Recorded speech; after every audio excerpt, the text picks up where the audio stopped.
conversation addresses a slightly provocative topic. We are inviting men into the conversation about how best to advance women's leadership.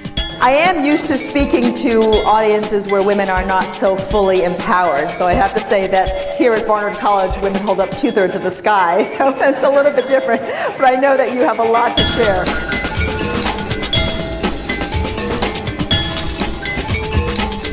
I think that if it's only women who care about women's issues, then issues become marginalized. So it becomes important to make these something that everybody is involved in. Understanding how men can be helpful is a critical component to what we are teaching young women at the Athena Center. Throughout their years at Barnard and beyond, they need to work with men in order to advance both their personal careers and to be significant players within the world at large. And we hope to be a public forum to raise interesting issues that will advance women's leadership. This is a woman called Saima, who we met in Lahore, Pakistan. And Saima had the misfortune of being married to a guy who was a gambler, in debt, pretty much unemployable. And he took out his frustrations by beating up Saima each afternoon. She didn't know what to do, and at that moment she got a $65 loan from a Pakistani microfinance organization called Cash.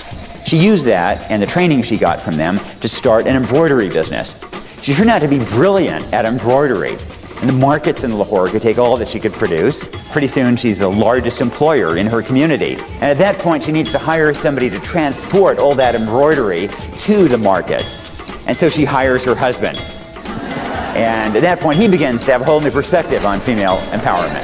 One thing I was thinking a lot about while I was listening to both of them speak was an experience I had in Ecuador last year.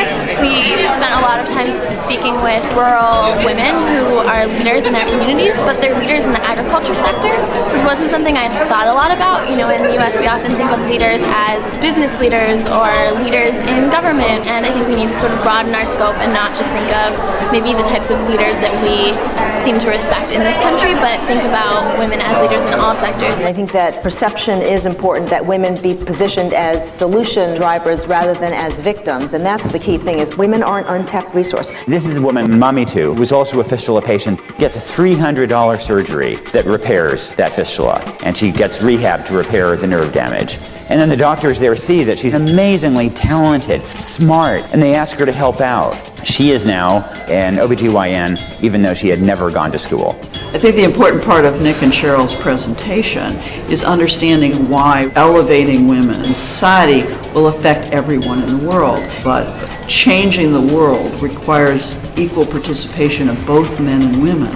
And we suspect that men, as fathers and husbands and brothers and sons, are more than willing to act to support women's advancement, women's rights, and women's successes. And I hope you will join us again before too long at another Athena event or leadership lab.